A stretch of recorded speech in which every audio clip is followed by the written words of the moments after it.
Di pesisir utara Pulau Jawa, terbentang sebuah dataran rendah yang subur dan penuh potensi. Tanah ini dikelilingi oleh rawa-rawa, sungai, dan laut, menjadi tempat pertemuan berbagai bangsa yang lalu lalang dalam perdagangan rempah-rempah. Masyarakat setempat hidup dari bertani, menangkap ikan, dan mengolah garam dari air laut. Wilayah ini belum bernama, namun sudah dikenal sebagai tempat persinggahan oleh para pelaut dari Tiongkok, Gujarat, dan Arab. Mereka melihat potensi besar dari kawasan ini, baik dari sumber daya alam maupun posisi strategisnya. Penduduknya hidup dalam kebersahajaan dan keselarasan dengan alam. Pada suatu masa, datanglah seorang tokoh bernama Ki Gedeng Tapa dari Kerajaan Pajajaran. Ia adalah seorang bangsawan yang ditugaskan untuk mengelola wilayah pesisir dan membuka permukiman baru. Dengan pengalaman dan wibawa yang dimilikinya, ia berhasil menarik banyak orang untuk tinggal dan membuka lahan. Ki Gedeng Tapa memimpin dengan bijaksana dan membawa banyak perubahan. Ia membangun sistem irigasi sederhana, memperluas lahan pertanian, dan memperkenalkan tata kehidupan yang teratur. Kepemimpinannya membawa kedamaian dan pertumbuhan pesat di wilayah tersebut. Salah satu aktivitas utama masyarakat di wilayah itu adalah membuat rebon, udang kecil yang diolah menjadi terasi dan tetis. Produk ini kemudian disebut sebagai aci rebon, yang berarti air udang. Karena aktivitas ini sangat menonjol, masyarakat menyebut tempat itu sebagai caruban, yang berarti campuran. Seiring waktu, nama Caruban mengalami pergeseran fonetik menjadi Cirebon. Nama ini semakin populer seiring dengan bertambahnya penduduk dan berkembangnya wilayah tersebut sebagai pusat perdagangan dan produksi garam serta terasi yang terkenal ke berbagai penjuru. Seorang tokoh besar dari Mesir, Syarif Hidayatullah, datang ke tanah Caruban dengan tujuan menyebarkan agama Islam. Ia adalah keturunan dari Sultan Mesir dan memiliki darah Sunda dari ibunya Nyai Rara Santang, putri Ki Gedeng Tapa. Setelah dewasa, ia dikenal sebagai Sunan Gunung Jati. Sunan Gunung Jati mulai mengajarkan Islam kepada penduduk dengan pendekatan yang damai dan penuh kebijaksanaan. Ia mengajarkan nilai-nilai keadilan, kebersamaan, dan ketauhidan. Kehadirannya disambut baik karena ia tidak memaksakan ajaran, melainkan memberikan contoh melalui teladan. Sunan Gunung Jati menikah dengan seorang putri dari Kerajaan Demak, memperkuat hubungan antara wilayah Cirebon dan kerajaan Islam pertama di Jawa tersebut.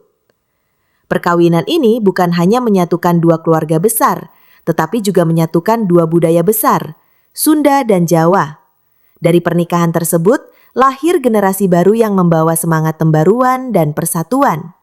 Budaya Cirebon mulai memperlihatkan ciri khasnya sebagai wilayah percampuran budaya Sunda, Jawa, Arab, dan Tionghoa yang harmonis dan unik. Inilah cikal bakal identitas khas Cirebon. Setelah mendapat dukungan dari Kerajaan Demak dan masyarakat setempat, Sunan Gunung Jati mendirikan Kesultanan Cirebon sekitar tahun 1479. Kesultanan ini menjadi kerajaan Islam pertama di wilayah Barat Jawa yang mandiri dari pengaruh Pajajaran, sekaligus pusat dakwah Islam. Dengan berdirinya kesultanan ini, Cirebon mengalami pertumbuhan pesat dalam berbagai bidang, keagamaan, ekonomi, dan sosial.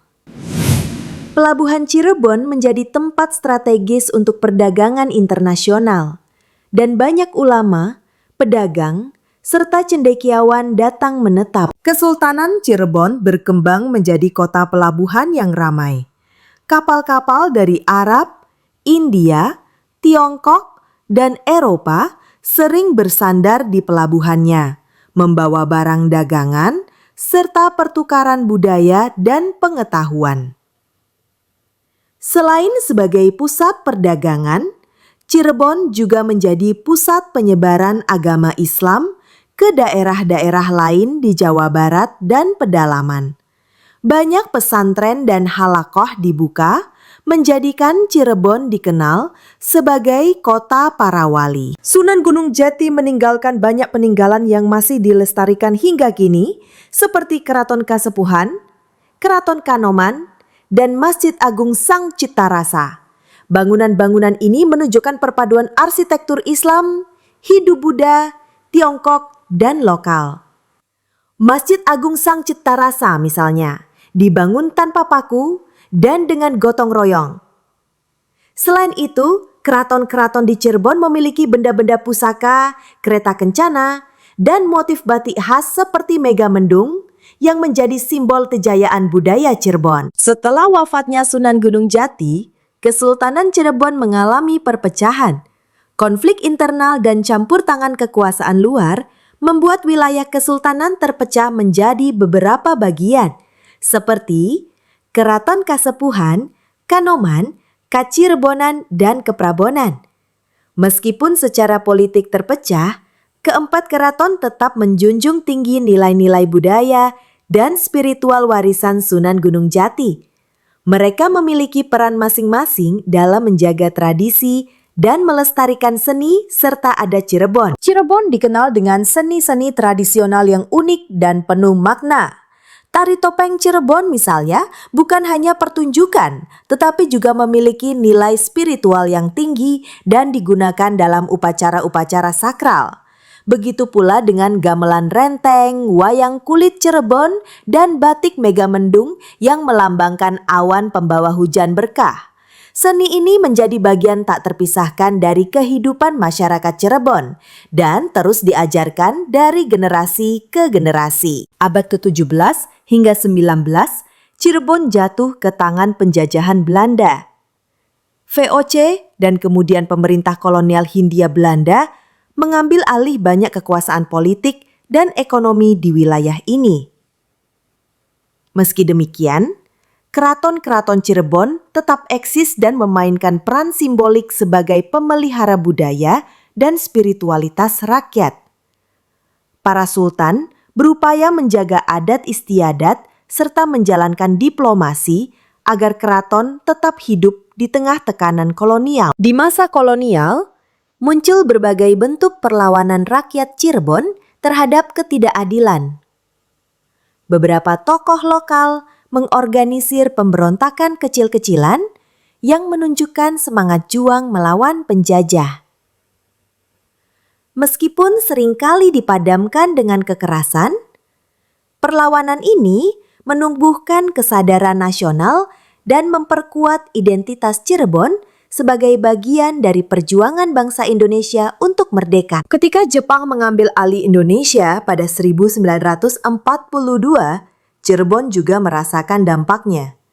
Masa ini penuh penderitaan karena rakyat dipaksa kerja paksa, romusa, dan kekurangan pangan. Namun Jepang juga memperkenalkan sistem pendidikan dan latihan militer yang kelak menjadi dasar pergerakan pemuda Cirebon dalam revolusi kemerdekaan. Kesadaran politik rakyat semakin tumbuh dan semangat kebangsaan berkobar. Setelah proklamasi kemerdekaan Indonesia pada 17 Agustus 1945, rakyat Cirebon langsung menyatakan dukungan. Pemuda-pemuda Cirebon bergabung dalam barisan perjuangan mempertahankan kemerdekaan dari agresi Belanda. Pertempuran dan laskar rakyat muncul di berbagai titik. Rakyat turut menjaga pelabuhan, gudang logistik, dan jalur kereta api agar tidak direbut kembali oleh Belanda.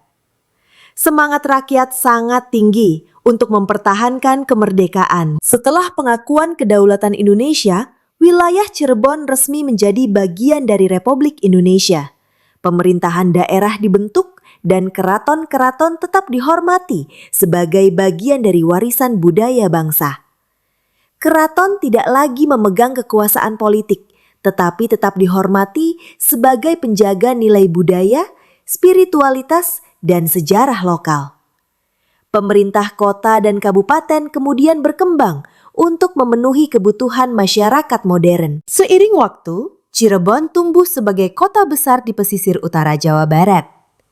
Infrastruktur diperbaiki, jalan raya dan jalur kereta api menghubungkan Cirebon dengan Jakarta dan Surabaya, menjadikannya kota transit penting.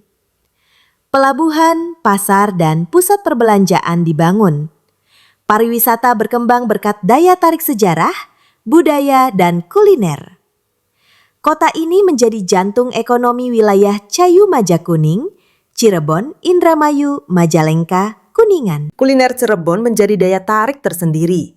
Empal gentong, nasi jamblang, tahu gejrot, dan mie koclok menjadi ikon makanan khas yang digemari wisatawan dari berbagai daerah.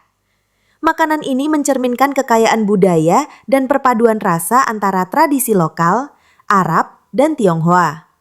Bumbu rempah yang kuat menjadi ciri khas masakan Cirebon yang tak terlupakan. Batik Cirebon, terutama motif megamendung, menjadi simbol identitas lokal yang mendunia. Motif awan berlapis ini melambangkan kesabaran, ketenangan, dan harapan. Batik ini berbeda dari batik Yogyakarta atau Solo karena warnanya lebih cerah dan motifnya khas. Pengrajin batik di Trusmi menjadi pelestari seni ini dan membawa nama Cirebon ke kancah nasional dan internasional. Cirebon dikenal dengan kerukunan antar etnis dan agama. Masyarakat Sunda, Jawa, Tionghoa, Arab, dan pribumi hidup berdampingan dalam harmoni. Ini adalah warisan sejarah panjang dari perdagangan dan dakwah yang dilakukan secara damai.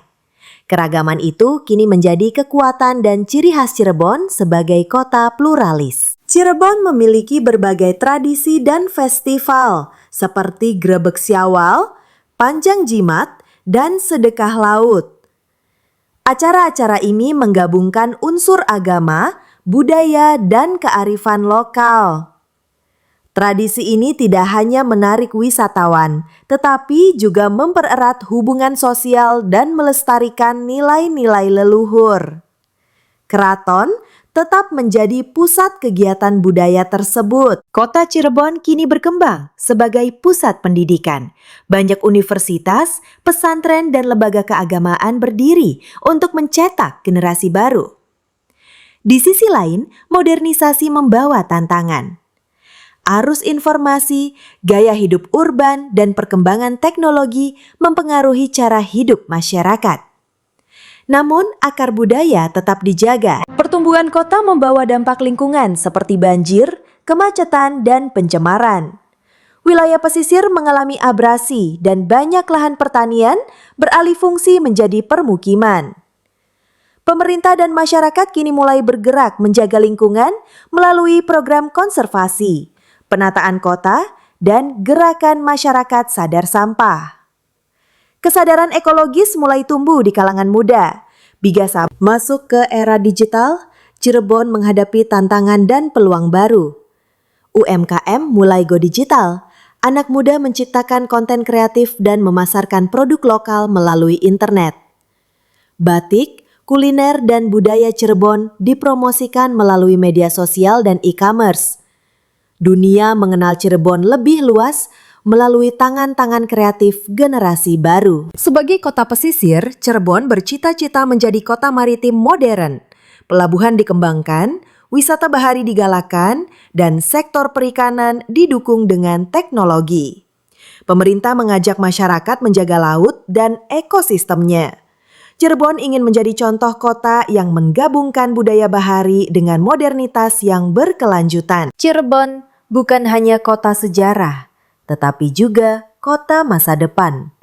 Warisan Sunan Gunung Jati tetap hidup dalam hati rakyat, dan nilai-nilainya dijadikan pijakan dalam membangun masa depan. Dengan semangat persatuan, keberagaman, dan inovasi, Cirebon melangkah maju sebagai kota yang tetap setia pada akar budayanya, sambil menatap dunia dengan percaya diri.